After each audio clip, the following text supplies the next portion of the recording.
परमेश्वर के महान नाम की स्तुति हो। आप सबको एक और बार फिर से परमेश्वर के चरणों में देख के बहुत ही ज़्यादा खुशी हो रही है। परमेश्वर ने ये हमें नया महीना दिखाया है। परमेश्वर ने इस दिसंबर महीने के पहले सप्ताह में लेके आया है और ये हमारा कर्तव्य है कि परमेश्वर की आराधना करें, उसकी स्तुति करें, उसके नाम को ऊंचे उठाएं। आइए अपने स्थानों में अपनी आंखों को बंद करके, अपने सरों को झुका के उस परमेश्वर की आराधना करें। महान जीवित सामर्थी परमेश्वर, हम तेरा धन्यवाद देते हैं। तू महान और सामर्थी है राजा, तू दयालु परमेश्वर है राजा, तू राजाओं का राजा है। वो परमेश्वर, इस सुंदर अवसर में तूने हमें ये सुंदर मौका दिया है कि हम तेरी कलीसिया में एकत्रित होके तेरी मंडली में तेरी आराधना करें। राजा धन्यवाद देते हैं परमेश्वर, पिछले 11 महीने तू हमारे साथ रहा, हमें संभाला परमेश्वर। हमारी हर एक परिस्थिति में परमेश्वर तूने अपने हाथ को थामा है राजा। हमारे उठते समय में, बैठते समय में परमेश्वर तूने हमें सुरक्षित रखा है राजा। वो परमेश्वर, हम जितना भी गिन के स्तुति करें राजा वो कम है। तूने हमारे जीवन में परमेश्वर अनगिनत आपका उपकार किए हैं, अनगिनत भलाइयाँ की हैं राजा। वो आज सुबह के समय में परमेश्वर हमारे दिल में राजा धन्यवादी शब्द से परमेश्वर हमारे दिल को, हमारे मुंह को भर दे राजा।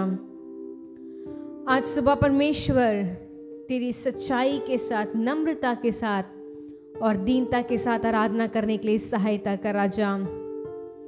हम में से जितने भी भाई बहन लोग परमेश्वर तेरे साथ मिलके इस आराधना में भागी हैं राजा, उन सबको तू जानता है राजा, उन सब के नाम से तू उन्हें पुकारता है राजा। वो परमेश्वर, जो भी परमेश्वर तेरे चरणों में आता है वो कभी खाली हाथ नहीं जाता है, एक भरपूरी के साथ जाता है परमेश्वर। और आज सुबह के समय में राजा, जितने भी लोग तेरे मंदिर में एक आस के साथ आए हैं, एक आशा के साथ आए हैं राजा, तू उनके दिल में परमेश्वर कार्य कर, उनसे बातचीत कर राजा। वो परमेश्वर, इस पूरी आराधना में हमें आपकी उपस्थिति चाहिए, आपके नाम को महिमा करने के लिए राजा, आपके नाम की स्तुति करने के लिए आप हमें सहायता कीजिए राजा। हर एक सांसारिक बातों को भूल के, हर एक सांसारिक कामों को भूल के परमेश्वर हम तुझ पे ध्यान करना चाहते हैं, तेरी भलाइयों को हम स्मरण करना चाहते हैं राजा। इस पूरी आराधना को आप हाथों में लेके चलाइए परमेश्वर, आपका नाम ऊंचा होने पाए परमेश्वर। सारा आदर और महिमा हम आपको देते हैं, मसीह यीशु के महान नाम से मांगते हैं, आमीन। हालेलुया। परमेश्वर के महान नाम की स्तुति हो। आप सबको इस हिंदी आराधना में देख के बहुत ही ज़्यादा खुशी हो रही है। परमेश्वर ने हमारे जीवन में ये नया सप्ताह दिया है, उस परमेश्वर ने हमारे जीवन में अनगिनत उपकार किए हैं, अनगिनत भलाइयाँ की हैं। और आज सुबह के समय में हम परमेश्वर की मंडली में खड़े हैं। परमेश्वर ने सुंदर सौभाग्य दिया है और हम सब परमेश्वर के हर एक उपकार को सोच के उसे धन्यवाद देने जा रहे हैं। पहला गीत गाएंगे, आराधना करें आराधना, उपकारों को उसके याद करें, अपने हाथों को उठा के धन्यवाद करें, ऊंचे स्वरों से उसकी स्तुति करें।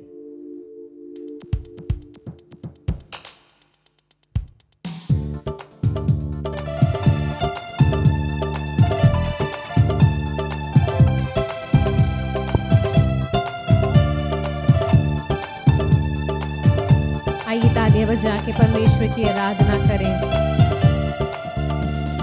आराधना करे आराधना, उपकारों की उसकी याद करे, हाथ को उठा के धन्यवाद करे, ऊंचे स्वरों से उसकी स्तुति करे। आराधना करे आराधना, उपकारों की उसकी याद करे, हाथ को उठा के धन्यवाद करे,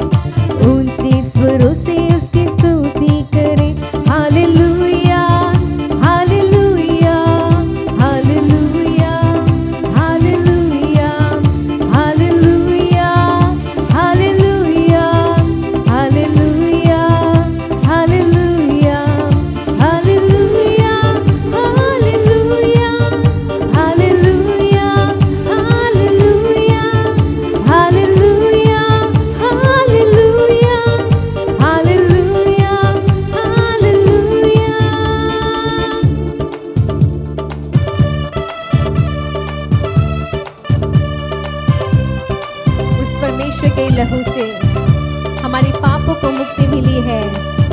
उस परमेश्वर के लहू से हमें चंगाई दी है।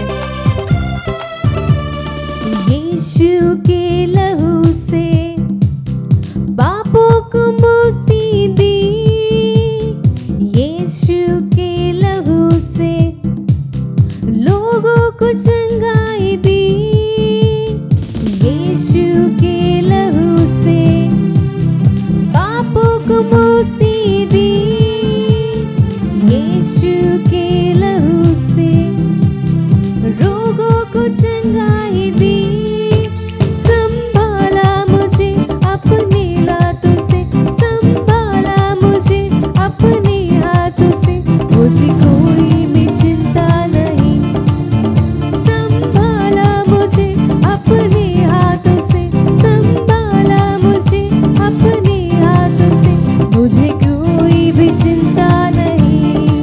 ओ hallelujah, hallelujah, hallelujah, hallelujah, hallelujah, hallelujah, hallelujah, hallelujah, hallelujah, hallelujah, hallelujah, hallelujah, hallelujah, hallelujah, hallelujah, hallelujah. आराधना करे आराधना, उपकारों की उसकी याद करे, हाथों को उठा के धन्यवाद करे, ऊंचे स्वरों से उसकी स्तुति करे। आराधना करे आराधना, उपकारों की उसकी याद करे, हाथों को उठा के धन्यवाद करे, ऊंचे स्वरों से उसकी स्तुति करे। Hallelujah, hallelujah, hallelujah, hallelujah, hallelujah, hallelujah, hallelujah, hallelujah, hallelujah, hallelujah, hallelujah, hallelujah, hallelujah, hallelujah, hallelujah. और आज सुबह के समय में उस परमेश्वर से कहें, राजा आप अपनी आत्मा के फलों से हमारे जीवन को भर दीजिए, ताकि हम इस संसार में फलवंत हों। आत्मा के फलों से प्रभु तू भर दे मुझे, प्रेम से करो सारे काम, शक्ति मुझे ऐसी दे। आत्मा के फलों से प्रभु तू भर दे मुझे, प्रेम से करो सारे काम, शक्ति मुझे ऐसी दे। प्यासा हरदम प्रभु आत्मा की नदी में, प्यासा हरदम प्रभु आत्मा की नदी में, अर्पण करता हूँ उसके लिए। प्यासा हरदम प्रभु आत्मा की नदी में, प्यासा हरदम प्रभु आत्मा की नदी में, अर्पण करता हूँ उसके लिए। ओ hallelujah, hallelujah, hallelujah, hallelujah, hallelujah, hallelujah, hallelujah, hallelujah, hallelujah, hallelujah, hallelujah, hallelujah, hallelujah, hallelujah, hallelujah. आराधना करे आराधना, उपकारों की उसकी याद करे, हाथों को उठा के धन्यवाद करे, ऊंचे स्वरों से उसकी स्तुति करे। हाँ परमेश्वर, हम तेरी आराधना करने के लिए आए हैं राजा। पिछले 11 महीने परमेश्वर तूने हमारे जीवन में अनगिनत उपकार किए हैं राजा, अनगिनत भलाइयाँ की है परमेश्वर। हमारे हाथों को थाम के चलाया है परमेश्वर। हमें तूने कभी नहीं छोड़ा है, कभी नहीं त्यागा है। आइए अपने हाथों को अपने स्थान में उठा के उस परमेश्वर से कहें, हम तेरी आराधना कर रहे हैं। आराधना करी आराधना, उपकारों की उसकी याद करें, हाथों को उठा के धन्यवाद करें, ऊंची स्वरों से उसकी स्तुति करें। आराधना करी आराधना, उपकारों की उसकी याद करें, हाथों को उठा के धन्यवाद करें, ऊंचे स्वरों से उसकी स्तुति करें। Hallelujah hallelujah hallelujah hallelujah hallelujah hallelujah hallelujah hallelujah hallelujah hallelujah hallelujah hallelujah hallelujah hallelujah hallelujah hallelujah. वो परमेश्वर इन दिनों में हमारे दिल में अनेक बातों को डालने वाला है, अनेक विषय को हमें बताने वाला है, और हमारे कर्तव्य है कि अपने दोनों कान को उस परमेश्वर की दुहाई सुनने के लिए, उसकी वाणी सुनने के लिए लगाना चाहिए। और इन दिनों में अधिकतर परमेश्वर के चरणों में बैठ के उस परमेश्वर के हर एक उत्तम आशीषों के लिए, हर एक उपकारों के लिए, हर एक भलाइयों के लिए उससे धन्यवाद देना चाहिए कि परमेश्वर ने हमें सुंदर परिवार दिया है, परमेश्वर ने हमें जीवित रखा है, परमेश्वर ने हमें सामर्थ दी है, हमें अच्छा रखा है, परमेश्वर ने हमें बल और तंदुरुस्ती दी है। आइए उस यीशु मसीह के नाम को और ऊंचा करते हुए इस गीत को गाएंगे। यीशु तेरा नाम सबसे ऊंचा है, उसके नाम से हमें मुक्ति मिलती है, शांति मिलती है, उसके नाम से हमें जिंदगी मिली है। वो परमेश्वर महान है जो हमें श्रापों से छुड़ाता है। वो परमेश्वर हमारी गरीबी को दूर करता है। वो परमेश्वर अंधों की आंखों में रोशनी डालता है। वो परमेश्वर के नाम से शैतान कांपता है। आइए मिलकर इस सुंदर गीत को गा के उस परमेश्वर के नाम को ऊंचा करेंगे।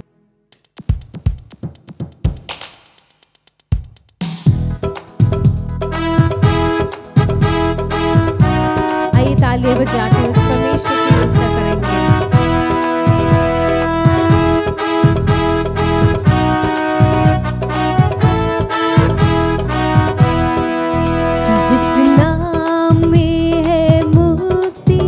जिस नाम में है शक्ति, जिस नाम में है शांति, देता वो नाम चंगा। जिस नाम में है मुक्ति, जिस नाम में है शक्ति, जिस नाम में है शांति, देता वो नाम चंगा। जिस नाम में है जिंदगी, यीशु है वो नाम। जिस नाम में है बंदगी, यीशु है वो नाम। जिस नाम में है जिंदगी, यीशु है वो नाम। जिस नाम में है बंदगी, यीशु है वो नाम। यीशु तेरा नाम सबसे ऊंचा है। यीशु तेरा नाम सबसे ऊंचा है। जिस नाम से शैतान डरे, उस नाम की जय जयकार करे। जिस नाम से ज़माना झुके, उस नाम को हम सलाम करें। जिस नाम से शैतान डरे, उस नाम की जय जयकार करे। जिस नाम से ज़माना झुके, उस नाम को हम सलाम करें। जिस नाम में है जिंदगी, यीशु है वो नाम। जिस नाम में है यीशु है वो नाम।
सबसे ऊंचा है, सबसे श्रेष्ठ नाम है परमेश्वर।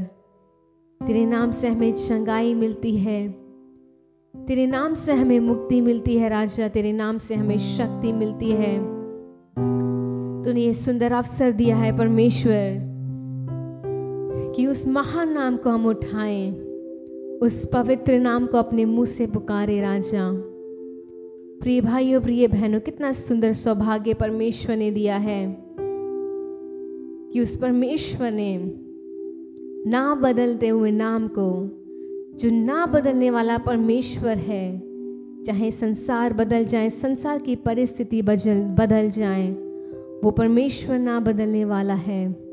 वो परमेश्वर हमारे साथ रहता है, वो हमें संभाले रखा है। वो परमेश्वर ने हमें ऊंचा किया है, अपने वचन से हमें स्थिर किया है। आइए अपने स्थानों में खड़े होके उन पिछले 11 महीने को अपने आंखों के सामने लेके आएंगे। परमेश्वर ने हमारे जीवन में क्या कुछ नहीं किया है, परमेश्वर ने हमारी कितनी ख्वाहिशों को पूरा किया है। हमारे गिरते समय में, हमारे उठते बैठते समय में वो परमेश्वर हमारे साथ रहा। हमें उस परमेश्वर ने संभाला है, हमसे अत्यंत प्रेम किया है। वो परमेश्वर, हम तेरा धन्यवाद देते हैं राजा कि तू हमसे कितना प्रेम करता है राजा, कितना परमेश्वर तू हमें चाहता है राजा। हम तेरा धन्यवाद देते हैं वो परमेश्वर, हर एक उपकारों के लिए, हर एक उत्तम आशीषों के लिए, हर एक प्रतिज्ञा के लिए हम तेरा धन्यवाद देते हैं राजा। वो परमेश्वर, तू इज़राइल का परमेश्वर है, ना ऊँघता है ना सोता है। तूने हमारे लिए राजा हर प्रकार की आशीषें दी हैं। हमारे जीवन को परमेश्वर तूने हरियाली बनाया है। हमारे परमेश्वर सूखेपन में परमेश्वर तूने परमेश्वर उसे उपजाऊ बनाया है। हमारे कष्ट के समय में परमेश्वर तू हमारे साथ रहा। हम तेरा धन्यवाद देते हैं। तू हमारा सब कुछ है परमेश्वर। तू हमारी हर एक बातों को जानता है राजा। तू हमारे लिए मात्र काफ़ी है राजा। इस आखिरी महीने में भी परमेश्वर अपनी आत्मा को, अपने प्राण को और अपने देह को हम तेरे हाथों में समर्पित करते हैं राजा। तू हमें चला परमेश्वर। यहोवा ईरे सब कुछ तू देता, तू मात्र काफी मुझको। यहोवा राफा चंगा करता, तेरे मार से चंगाई मिलती। यहोवा शम्मा मेरे संग है, पूरी करता आवश्यकताएं। यहोवा शम्मा मेरे संग है, पूरी करता आवश्यकताएं। तू मात्र काफी, तू मात्र काफी, तू मात्र काफी मुझको।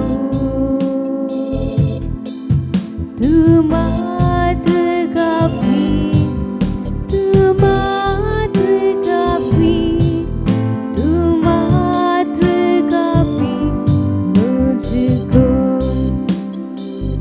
यहोवा एलोहिम सृजनहार प्रभु, तूने वचनों से सृष्टि किया। यहोवा एलियोन सर्वोच्च प्रभु,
परमेश्वर आप हमारे लिए काफ़ी है राजा।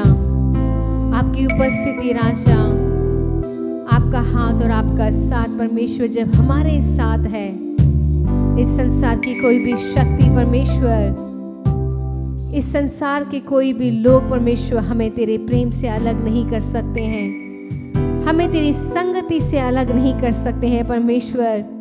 इस पूरे महीने तो हमें चलाने वाला है राजा, वो परमेश्वर एक आश्रित महीना हमारे लिए ठहराने वाला है, एक चमत्कार का महीना हमारे लिए ठहराने वाला है राजा।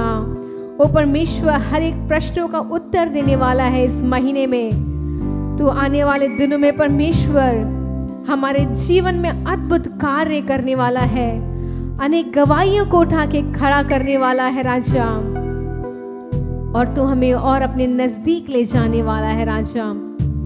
हर एक बातों के लिए हम तुझे धन्यवाद देते हैं, सारा आदर और महिमा हम आपको देते हैं, परमेश्वर के महानाम से मांगते हैं, आमीन। हालेलुया, जय मसीह की। परमेश्वर ने हमें इस हाल में अभी तक चलाया है। परमेश्वर कितना अच्छा है, कितना भला है। चलो हम सब हाथ उठाकर कहते हैं, हमारा परमेश्वर अच्छा है, हमारा परमेश्वर भला है, वो हमारे संग भला कार्य किया है। इस साल पूरा वो हमारे संग रहकर हमें आशीर्वाद दे गया है। परमेश्वर कितना अच्छा है। धन्यवाद बोलो, सब लोग मिलकर धन्यवाद बोलो, धन्यवाद धन्यवाद धन्यवाद। चलिए वचन की ओर देखते हैं, वचन की ओर। पहला थिस्सलुनीकियों 5:21 वाला वचन, पहला थिस्सलुनीकियों 5:21 वाला 21। सब बातों को परखो, सब बातों को परखो, जो अच्छी है उसे पकड़े रहो, जो अच्छी है उसे पकड़े रहो। सब बातों को परखो। और अगला वचन कहता है, सब प्रकार के बुराइयों से बचे रहो। Hallelujah, hallelujah. प्रेरित पौलुस कहता है कि सब बातों को परखो, जांच कर देखो, क्या सही है, क्या अच्छा है, क्या बुरा है, क्या किस मार्ग में जाना हमारे लिए उचित है। ये सब देखिए, आपको परख कर देखना होगा, जांच कर देखना होगा। और जो अच्छी है, जो परमेश्वर की इच्छा अनुसार है, जैसे परमेश्वर ने हमारे ग्रंथ में हमको चलने को कहा है, उसके मुताबिक है, उसको पकड़कर उसी पर चलो, तो आपको सब किस्म के आशीर्वाद मिलेंगे। फिलिपियों के किताब 3:12 में प्रेरित पौलुस ऐसे कहता है, फिलिपियों के किताब 3:12, ये मतलब नहीं, यह मतलब नहीं कि मैं पा चुका हूँ, मैं सब कुछ पा लिया। या पौलुस कहता है कि ये ऐसा नहीं कि मैंने सब कुछ पा लिया इसलिए मैं ये सब कहता हूँ। आगे पढ़िए, या सिद्ध हो चुका हूँ, या सिद्ध हो चुका हूँ, पर उस पदार्थ को पकड़ने के लिए, उस पदार्थ को पकड़ने के लिए दौड़ा चला जाता हूँ, जिसके लिए मसीह यीशु ने मुझे पकड़ा था। आगे पढ़िए। हे भाइयों, मेरी भावना ये नहीं कि मैं पकड़ चुका हूँ, परंतु केवल ये एक काम करता हूँ कि जो बातें पीछे रह गई हैं उनको भूलकर आगे की बातों की ओर बढ़ता हुआ। देखिए, यहाँ पौलुस कहता है कि मैंने पा लिया, मैंने पकड़ लिया, ऐसे कोई बात नहीं है, लेकिन मैं एक काम करता हूँ, पीछे जो कुछ भी हुआ आपके ज़िंदगी में, इससे पहले जो कुछ हुआ, इस साल में आगे से जनवरी से आपको जो कुछ हुआ, जो बुराई भी हो, आपके किसी ने धोखा दिया हो, छल लिया हो, नहीं तो आपको किसी ने ऐसे बेइज्जती किया हो, नहीं तो आपको किसी ने दुख दिया हो, लेकिन आपको उनके साथ कुछ कड़वापन हो, ये सब बातों को छोड़कर, भूलकर आगे की बात की ओर बढ़ता हुआ निशान के ओर दौड़ा चला जाता हूँ, ताकि वह इनाम पाऊँ जिसके लिए परमेश्वर ने मुझे मसीह यीशु के ऊपर बुलाया है। हम में से जितने सिद्ध हैं यही विचार करें, और यदि किसी बात का तुम्हारा और ही विचार हो तो परमेश्वर से भी तुम पर प्रकट कर देगा। जहां तक हम पहुंचे हैं उसी के अनुसार चलें। हे भाइयों, तुम पर मिलकर मेरी ऐसी चाल चलो, तुम सब मिलकर ऐसी चाल चलो, उन्हें पहचान रखो जो जिस रीति से चलते हैं उसका उदाहरण तुम हम में पाते हो। हालेलुया। ऐसी चाल चलना चाहिए ताकि दूसरे लोग हमारे पद को पीछा करके आए। वो सच्ची चाल, वो अच्छी चाल, वो जो परमेश्वर की इच्छा अनुसार होती है, ऐसी चाल चलना चाहिए। इसलिए प्रेरित पौलुस कहता है कि मेरा पीछा करो। मैंने इसे पाने के लिए मैंने सब कुछ जो बीती हुई बातों को मैं भूल गया हूं, और जो आगे परमेश्वर ने मेरे लिए ऐसा एक इनाम रखा है उसे पकड़ने के लिए, उस पदार्थ को पकड़ने के लिए मैं आगे ही आगे दौड़ता जा रहा हूं।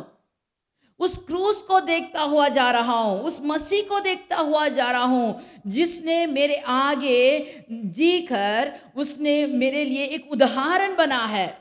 उसे ही मैं देख के जाता हूं कि मुझे उस इनाम को पाऊं जैसे परमेश्वर ने मेरे लिए रखा है, जिससे पाने के लिए परमेश्वर ने मुझे पकड़ा है।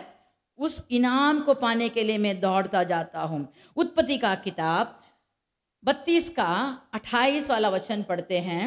उसने कहा, तेरा नाम याकूब नहीं परंतु इज़राइल होगा, क्योंकि तू परमेश्वर से और मनुष्य से भी युद्ध करके प्रबल हुआ है। हालेलुया।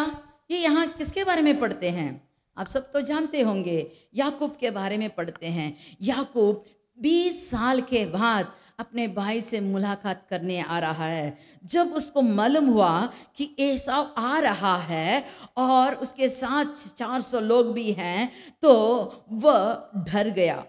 11 वाला वचन में जब हम पढ़ते हैं, आपको मालूम होगा, मेरी विनती सुनकर मुझे मेरे भाई एसाव के हाथ से बचा, मैं तो उससे डरता हूँ। मैं उससे डरता हूँ।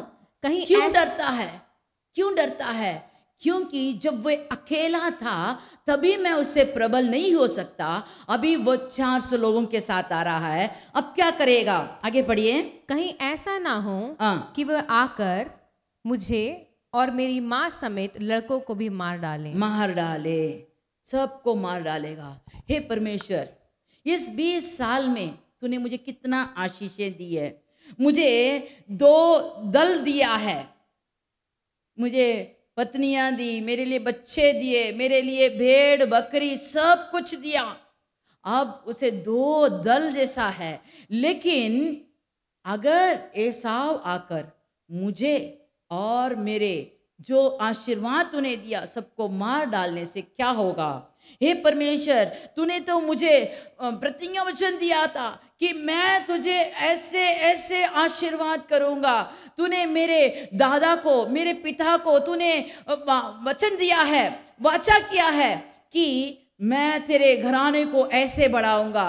लेकिन अब क्या होगा? अब क्या होगा? क्यों डरता है? क्योंकि उसने अपने भाई से छल किया था। उसने अपने भाई के आशीर्वाद को धोखे से पा लिया था। उसने अपने भाई को क्रोधित किया था। लेकिन यहाँ भी वह ऐसे तरकीबें सोचता है कि किसी भी हालत में उसे मना लूं। पहले कुछ लोगों को बेचता है कि मैं तुम्हारा भाईचारा, मैं अपना खून हूं, लेकिन उससे संतुष्ट नहीं था। फिर उसने सोचा कुछ भेंट दे देंगे तो वो एकदम ठंडा हो जाएगा, लेकिन उसमें भी उसको संतुष्ट नहीं था। आखिर उसने क्या किया? उसने सब लोगों को नदी का उस पार करके अकेला रहकर परमेश्वर के पद में जाकर रोने लगा, चिल्लाने लगा, चिल्लाने लगा। उसके साथ, परमेश्वर के साथ मल्ल युद्ध करने लगा कि हे परमेश्वर, तू ही एक जन है, मुझे तू ही बचा सकता है, तू ही मुझे इस मुसीबत से छुटकारा दे सकता है, तू ही मेरा सब कुछ है। मैं तेरे पर भरोसा करता हूं, अगर तू मुझे आशीर्वाद देगा तो मैं जरूर बचूंगा। और रात भर उसने युद्ध किया। क्या हम परमेश्वर को हाथ से पकड़ सकते हैं? क्या कोई एक दूत को हम उस पर प्रबल कर सकते हैं? नहीं, क्योंकि वह एक ही दूत एक बड़ा सेनाओं को वह मार गिरा सकता है एक रात में। लेकिन यह क्या किया, याकूब ने क्या किया? होशे 12:4।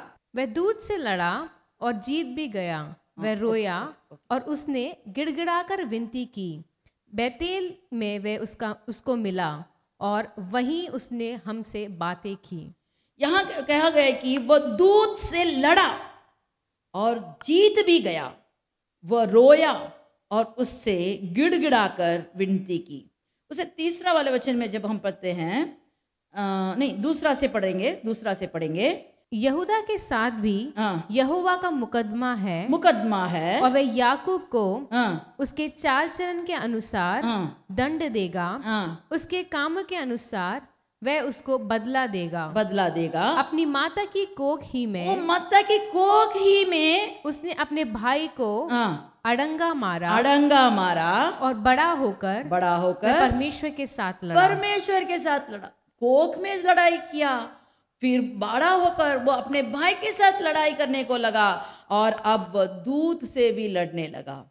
देखो, यहां लड़कर भी वो जीत गया। वो रोया, गिड़गिड़ाया, विनती की और आखिर उसने आशीष पा लिया। हालेलुया! किसी भी तरफ से उसने परमेश्वर का आशीर्वाद पा लिया और अब वह कहता है, मैं आशीर्वाद पा चुका हूँ, अभी मुझे कोई भी कुछ भी नहीं कर सकता।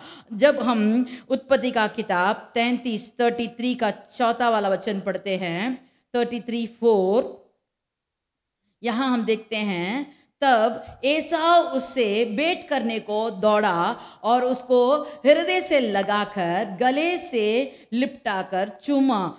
फिर वे दोनों रो पड़े। देखो, ये तो डर रहा था, क्या होगा, क्या करूं, कैसे बचूं।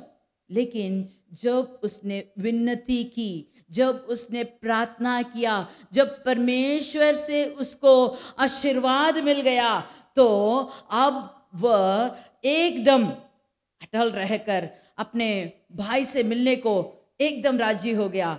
और जब उसने अपने को एकदम धरती पर पीट कर वो उसने दीन किया, तो देखो, पिछले कार्य को भूल कर, जो पिछले दिनों ने उसने किया, सब कुछ भूल कर अभी भाईचारा से दोनों गले मिले, दोनों ने चूमा, दोनों एक साथ हो गए।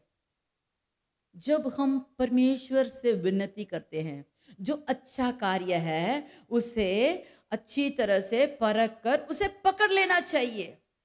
जब उसने परमेश्वर को पकड़ लिया, परमेश्वर से आशीर्वाद पाया, तो उसे दुनिया की सब दुश्मनी से उसको छुटकारा मिल गया। उसकी डर की कोई जरूरत नहीं थी। लूका रचित किताब 18 का 2 से पढ़ते हैं। लूका रचित किताब 18 का 2 से, कि किसी नगर में एक न्यायी रहता था, जो ना परमेश्वर से डरता था, और न किसी मनुष्य की परवाह करता था। और उसी नगर में एक विधवा भी रहती थी, जो उसके पास आकर कहा करती थी कि मेरा न्याय चुकाकर मुझे मुकदमा से बचा।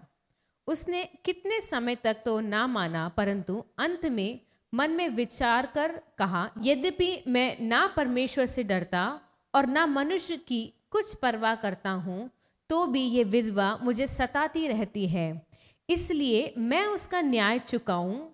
कहीं ऐसा ना हो कि घड़ी घड़ी आकर अंत को मेरे नाक में दम करें। आगे पढ़िए। प्रभु ने कहा, सुनो कि ये अधर्मी न्यायी क्या कहता है। सो क्या परमेश्वर अपने चुने हुआ का न्याय ना चुकाएगा, जो रात दिन उसकी दुहाई देते रहते। बस यहां देखो, परमेश्वर कहता है रात दिन जो दुहाई देते हैं उसके लिए परमेश्वर न्याय नहीं करेगा। यहाँ उसने एक दृष्टांत दिया है। उसमें कहा गया है कि यहाँ एक न्यायी था जो परमेश्वर से भी नहीं डरता, मनुष्य का परवाह भी नहीं करता। वो न्याय था लेकिन न्याय नहीं करता था, अपने मनमानी करता था। लेकिन एक विधवा थी, वो कहती है, बार बार आकर कहती है, मेरा न्याय चुका, मुझे न्याय चुका, मुझे छुटकारा दे, मुझे मेरे मुद्दाई से मुझे छुटकारा दे। लेकिन ये न्याय कहता है कि कैसी औरत है, मैं ना डरता हूं ना किसी का परवाह करता हूं, लेकिन इसने तो मेरे नाक में दम उठा रही है, मेरे नाक में दम उठा रही है, घड़ी घड़ी आकर मुझे तंग करती है, इसलिए मुझे न्याय चुकाना होगा। एक अन्यायी न्याय कर सकता है तो हमारा परमेश्वर न्यायी परमेश्वर है। वो न्याय करता है, किसी को अन्याय नहीं करता, वो न्याय करता है। और जो रात दिन उसके आगे आकर दुहाई देते हैं, उसके लिए वो जरूर न्याय करेगा। आपने इस साल में कितने बार विनती किए होंगे, आंसू बहाया होगा, आपने परमेश्वर के पास आकर बहुत कुछ मांगे होंगे, लेकिन आप ये मत सोचो कि ये परमेश्वर अन्यायी है, सुनता नहीं है, बहरा है, ये देखता नहीं है। मत सोचिए, जरूर वो न्याय करेगा आपके विषय में, जरूर वो सच्चा न्याय करने वाले के लिए तैयार है। अगर आप उस पर भरोसा रखेंगे तो जरूर आपको आशीर्वाद मिलेगा। रूत का किताब 1:16 वाला वचन पढ़ते हैं। रूत बोली, तू मुझसे ये विनती ना कर कि मुझे त्याग व छोड़कर लौट जा, क्योंकि जिधर तू जाए उधर मैं भी जाऊंगी, जहाँ तू टिके वहाँ मैं भी टिकूंगी। तेरे लोग मेरे लोग होंगे और तेरा परमेश्वर मेरा परमेश्वर होगा। हालेलुया। रूत तो विधवा थी, वो मोआबिन थी, लेकिन वो एकदम अटल रही कि मैं तुम्हारे संग आऊंगी। लेकिन उसका सास कहती है, बेटी तुम चले जाओ, अपने मैके चले जाओ, अपने लोगों से मिले रहो, आप वहीं रहो। क्यों उसने वैसे कहा? व्यवस्था विवरण 23:3 जब पढ़ते हैं, व्यवस्था विवरण 23 का, कोई अमोनी व मोआबी यहोवा की सभा में ना आने पाए, उसकी 10वीं पीढ़ी तक का कोई यहोवा की सभा में कभी ना आने पाए। देखो, ऐसा एक रिवाज था उनके पास, कोई भी मोआबिन परमेश्वर के सभा में नहीं आ सकते। लेकिन यहाँ हम रूत के बारे में जब पढ़ते हैं तो रूत तो इतना अटल थी, वो स्थिर थी कि मैं जरूर तुम्हारे संग ही रहूंगी, तुम जहां रहोगे मैं वहां रहूंगी, तुम्हारे संग ही रहूंगी, मुझे जाने मत कहो। एकदम अटल रही। चलिए तीसरे वाले आयर में 7 वाला वचन पढ़ते हैं। तू स्नान कर तेल लगा, हाँ। वस्त्र पहनकर खिलान को जा, परंतु जब तक वह पुरुष खा पी ना चुके तब तक अपने को उस पर प्रकट ना करना। जब वह लेट जाए तब तू उसके लेटने के स्थान को देख लेना, फिर भीतर जा उसके पांव उघाड़ के लेट जाना, तब वही तुझे बताएगा कि तुझे क्या करना चाहिए। देखो, एक सास ऐसे सीख सिखाकर उसे बेचती है कि हे बेटी, मैं तुझे कुछ अच्छा कार्य करना चाहिए, तू मेरे संग आ गई है, मैं तेरे जिंदगी का कुछ ना कुछ तो करना है। दोनों विधवाएं हैं, क्या करें? लेकिन उसको एक ऐसे सूचना हुआ और उसने उसे कहा, और वह भी रूत ने वैसे ही किया जैसे उसने कहा, और वह बोआज के पैरों तले, नहीं तो उसके पैर के पास आकर रात भर वहां टिकी रही। और उसके रात भर टिकने का उसका क्या इंतजाम हुआ, ये जानने के लिए हम 4 वाले आयर, चौथा आयर का 11वीं वाला वचन पढ़ते हैं। 4:11 तब फाटक के पास हाँ। जितने लोग थे उन्होंने हाँ, और वृद्ध लोग ने कहा, हम साक्षी हैं, हम साक्षी हैं, ये जो स्त्री तेरे घर में आती है उसको उसको यहोवा इज़राइल के घराने की 2 उपजाने वाली रोहले और लिया के समान है। Hallelujah, hallelujah. अभी वहां के लोगों ने उसे अपना कर कहते हैं, तेरा घर इसके संग बसेगा, तेरा घर, आप हम सब साक्षी हैं, तेरा घर इस मोआबिन औरत के साथ और बसेगा। और इसका इंजाम क्या है? और इसका इंजाम क्या है? मत्ती रचित किताब में जब हम देखते हैं कि पहले आयर में जब मसीह अपने वंशावली के बारे में कहता है तो वहाँ इसका नाम भी वहाँ लिखा गया है। किसका नाम? रूत का नाम वहाँ लिखा गया है। उसमें कहा गया है कि 1:5 और सलमोन और रोहाब से बोआज उत्पन्न हुआ और बोआज और रूत से ओबेद उत्पन्न हुआ और ओबेद से यीशे पुत्र उत्पन्न हुए। बस देखो, यहाँ लिखा है यीशु के वंशावली में ये मोआबिन औरत रूत का नाम परमेश्वर ने लिख कर रखा है। कैसे हुआ? कैसे ऐसे ऊंचे पद उसके मिला? कैसे ये इज़राइल लोगों के साथ मिली? परमेश्वर ने कहा 10 पीढ़ी तक तुम अंदर नहीं आ सकते, लेकिन इसका अटल रहना, परमेश्वर के साथ जकड़ कर रहना, परमेश्वर के वचन के मुताबिक चलना। जो इस्राएली लोग रीति रिवाज उसे कहते हैं उसके मुताबिक चलना, उसके चाल चलन को देखकर परमेश्वर ने अपने वंशावली में, अपने वंश में उसे अपना लिया है। हमारे जिंदगी में भी जो बीती बातें हैं, देखो रूत के जिंदगी में बहुत कड़वापन थे, बहुत दुख दर्द था। वो चाहती होती तो अपने बहन के समान वो अपने घर जा सकती थी, वो मोआब में रह सकती थी, लेकिन उसने निर्णय लिया, उसने परख कर देखा कौन सा मार्ग अच्छा है, कौन सा सही मार्ग है, और उसने सही रास्ता को पकड़ लिया। और आज तक हम उस रूत के बारे में बातें करते हैं। देखिए मेरे प्रिय भाइयों बहनों, जो भी इसे सुनते हैं देखते हैं, आपको क्या करना है? सिर्फ मसीह को देखना है, मसीह जो कहता है उसके मुताबिक चलना है। आप प्रार्थना करें तो मसीह के पास प्रार्थना कीजिए, मसीह के वचन के द्वारा चलिए, तो परमेश्वर आपको जरूर ऊंचे स्थान पर बिठाएगा, आपको हरी भरी स्थान देगा, आपको ऐसे स्थान देगा जो कोई भी मिटा नहीं सकता। Hallelujah, hallelujah. दूसरा राजाओं का किताब 2:10। एलिया ने कहा, तूने कठिन बात मांगी है, तो भी यदि तू मुझे उठा लिया जाने के बाद देखने पाए तो तेरे लिए ऐसा ही होगा, नहीं तो ना होगा। देखो यहाँ हम एलिया और एलिसा के बारे में देखते हैं।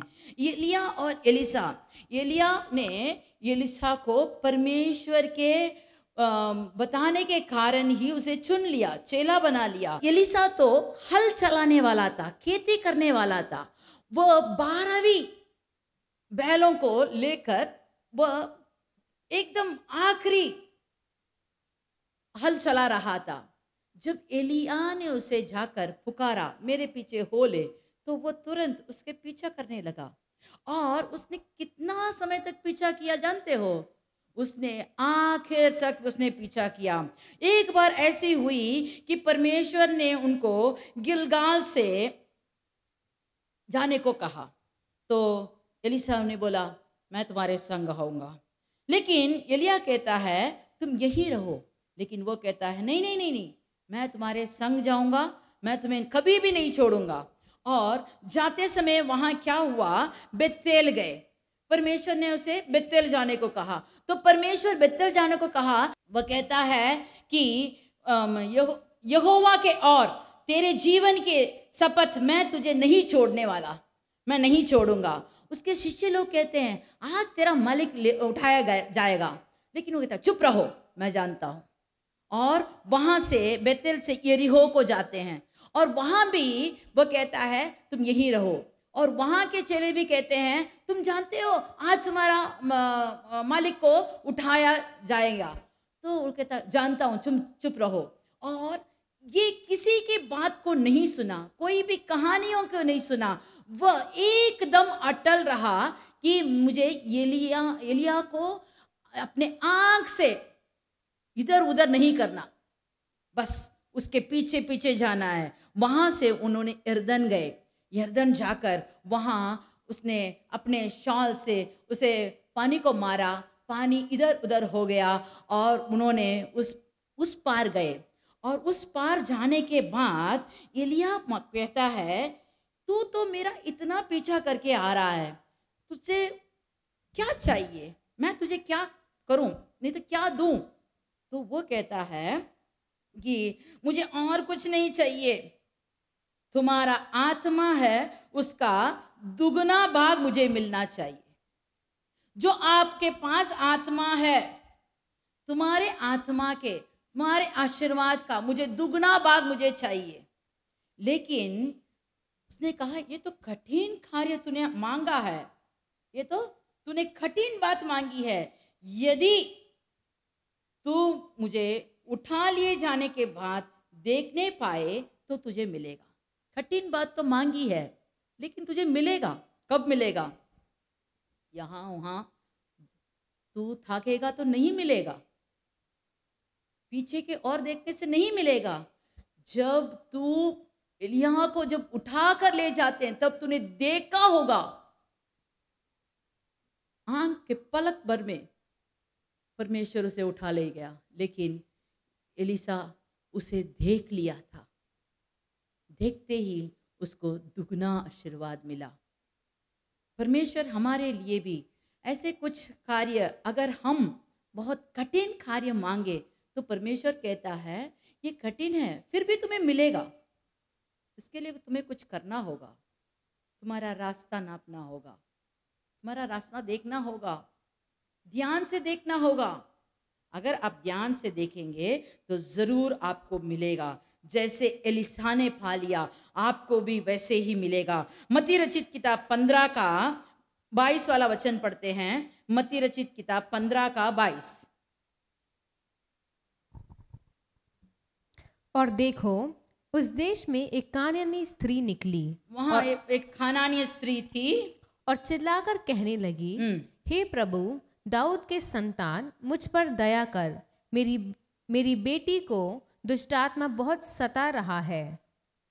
यहां हम देखते हैं एक कानानी स्त्री वहां आई और मसीह के पास आकर कहती है, मसीह मेरे बेटी को चंगा कर।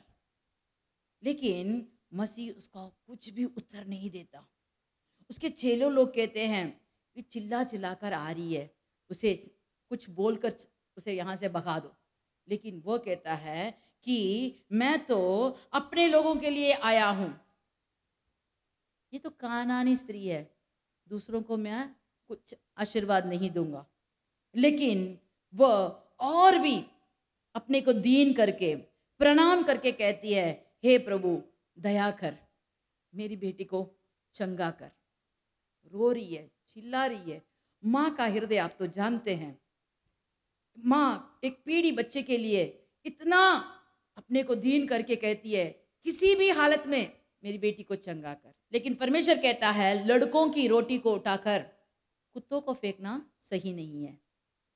जब उसने ये बात कहा तो वो औरत ने और भी अपने को दीन करके कहती है, सत्य है प्रभु, पर कुत्ते तो वहां के चूर चार खाते हैं। जो बच्चे मेज में खाते हैं तो मेज से गिरा हुआ चूर चार खाते हैं, तो उसको मुझे उस चूर चार को थोड़ा सा मेरे बच्चे को दे दिए। बस ये बात सुनते ही परमेश्वर ने कहा, यीशु ने कहा, हे स्त्री तेरा विश्वास बड़ा है, जैसे तू चाहती है तेरे लिए वैसे ही होगा। उसी घड़ी उसकी बेटी चंगी हो गई। देखो एक कानानी स्त्री थी, उसको कुछ भी एलिजिबल नहीं था, उसको आशीर्वाद पाने के लिए कुछ भी नहीं था, लेकिन उसकी जिद, कैसा जिद, सिर्फ यीशु के पास ही मेरे लिए जवाब है, इसीलिए वह उसके पीछा करने लगी।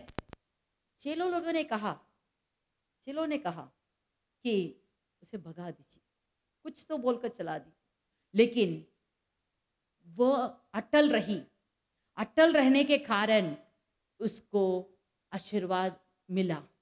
हमारे जिंदगी में भी आखिर दिन में आ गए, परमेश्वर से अटल से जब आप आशीर्वाद पाना चाहते हैं तो जरूर प्रार्थना कीजिए, परमेश्वर का मन जीत लीजिए, तो परमेश्वर आपको जरूर आशीर्वाद देगा। मरकुस की किताब 10 का 48 में देखते हैं, यहाँ एक भिखारी था, बरतिमेई, आप जानते हैं। उसे भी बहुत लोगों ने डांटा, उसे बहुत लोगों ने रोका, लेकिन वो और भी चिल्लाया, पहले से अधिक चिल्लाया, चिल्ला कर पुकारा। आखिर परमेश्वर रुककर उसे बुलाने को कहा। जिस लोगों ने डांटा, जिस लोगों ने उसे ठुकराया, वही लोग कहते हैं, ढाढ़स बांध, उठ, वह तुझे बुलाता है। और उसके पास जाकर वो शीघ्र ही उठकर आया, और जब यीशु के पास आया तो यीशु ने पूछा, तू क्या चाहता है, मैं तुझे लिए क्या करूं? वो कहता है, रबी, मैं देखना चाहता हूं। और परमेश्वर कहता है, तुरंत उसने कहा, तेरा विश्वास ने तुझे चंगा किया है। तुरंत वह आंख फा लिया और उसके पीछे हो लिया। हमारे जिंदगी में भी अगर हम अटल रहे, वचन के साथ अटल रहे, और जो प्रतिज्ञा वचन आपको परमेश्वर ने दिया, उस वचन पर आप अटल रहें, और ईसा मसीह के ही और आप देखेंगे, उससे पूछेंगे, उससे मांगेंगे, उस पर चिल्लाकर, रोकर, किसी भी तरह से मुझे चाहिए, ये कार्य चाहिए, अगर आप कहेंगे तो परमेश्वर जरूर आपको देगा। ये वचन आपको अटल रहना है कि जो सच्चा कार्य है उस हम ढूंढ कर उसे पकड़ना चाहिए, उसे अच्छे कार्य को परख कर देखना चाहिए। जो भी बुराई है उससे छुटकारा पाकर, उसे छोड़कर हमें अच्छे मार्ग में चलना चाहिए। जो अच्छा मार्ग है, जो सच्चा मार्ग है, वही मसीह हमको सिखाता है। उसके मार्ग में हम चलेंगे तो हमें आशीर्वाद मिलेगा। चलिए हम आंख बंद करके प्रार्थना करते हैं। हालेलुया, धन्यवाद प्रभु, धन्यवाद प्रभु। एक एक समय पर, एक एक हफ्ता आप हमें नया वचन देकर आप हमें चलाते हैं। हम किस कार्य में कमी हैं, हम किस कार्य को सही तरह से अपनाया नहीं, सिखाइए, बताइए, ताकि हम भी अटल रहकर तुम्हीं को देखें, मसीह को ही देखें। हे परमेश्वर, तुमने हमारे लिए कितने सारे वचनों को दिया है, कितने अच्छे कार्य को हमको सिखाया है, अच्छे मार्ग में चलने को सिखाया है। हे परमेश्वर, जहाँ भी हम कमी घटी हो गई है, हमें माफ करके आपकी ओर आगे बढ़ने के लिए सामर्थ्य दीजिए। आपने जो विधियां, नियम हमको सिखाया है, उसके मुताबिक चलने के लिए हमें आशीर्वाद दीजिए प्रभु।